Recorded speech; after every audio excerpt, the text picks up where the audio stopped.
restore the reputation The time for of answering unions. the question has expired. Senator Muir. Thank you, Mr President. My question is to the Attorney-General, Senator Brandis. Attorney, given that the NBN Co will become the largest wholesale provider of internet-based services, including voice-over IP telephone services, and that most of the internet traffic in Australia will be routed via this provider, and given that the NBN Co is a wholly owned Commonwealth company, a government business enterprise, and is represented by shareholder ministers, the Minister for Communications and the Minister for Finance, what is it to prevent the NBN Co or any other internet service provider retaining customer data beyond the scope of the definition of metadata in the Metadata Retention Bill? The Attorney-General, Senator Brandis. Well, thank you very much, Mr President, and thank you, Senator Muir, for your advance notice of this question. I appreciate your customary courtesy, and I have some information for you. I need to make it clear, Senator, that the bill to which you refer does not propose to limit the retention of metadata by telecommunications service providers. What it proposes to do is to mandate it.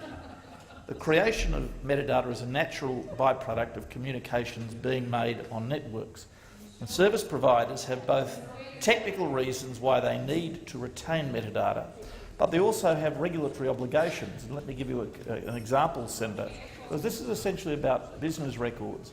Under the Tax Act, companies are obliged to retain their business records for tax purposes for 5 years. So telecommunications providers have, up until now, had the practice of retaining their data for an unspecified period, and this bill will mandate an obligation akin to that in the Tax Act that they retain it for 2 years. The purpose of the bill is to establish that as a 2-year period as a common minimum standard, but it is not a maximum standard. They may elect to retain the data for longer. The bill only applies to a closely defined subset of metadata which is set out in the bill, the metadata that is of most utility to agencies who protect the safety and human rights of the Australian community.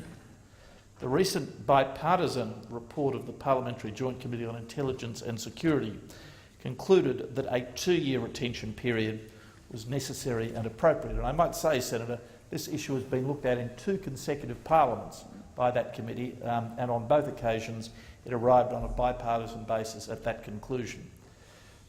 The Privacy Act will continue to require the personal information. Pause the clock. Order, Attorney. Senator Linehelm, a point of order. Mr President, point of order.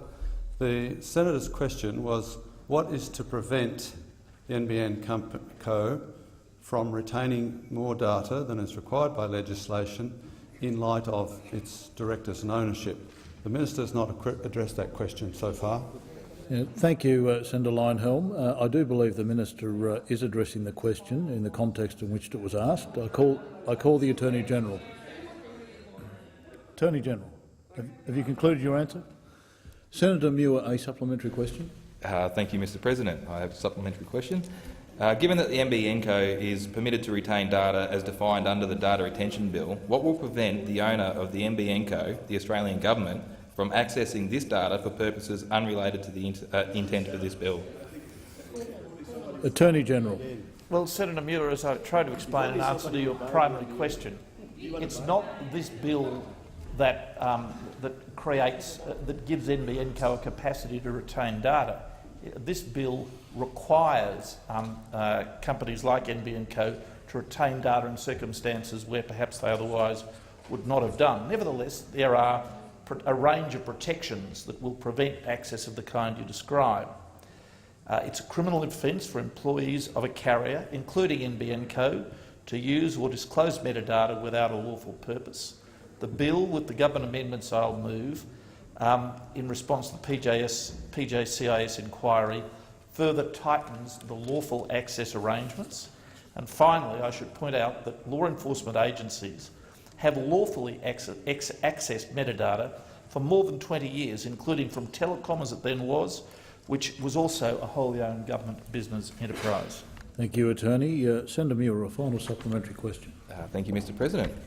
This question may have partially been touched on now, but could the Attorney-General please outline the offences and penalties for unauthorised use of any retained data? Attorney-General.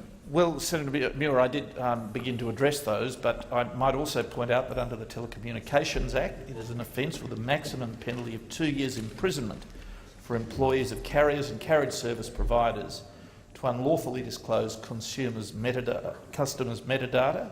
It's also an offence with a maximum penalty of 2 years imprisonment for officers of government agencies to unlawfully use or disclose metadata their agency has obtained in the course of an investigation.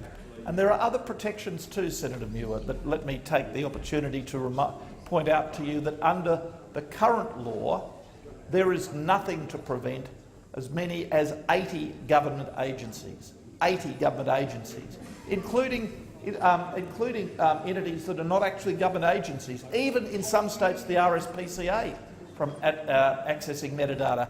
Under this legislation, the number of agencies is reduced to 20. Thank you, Attorney.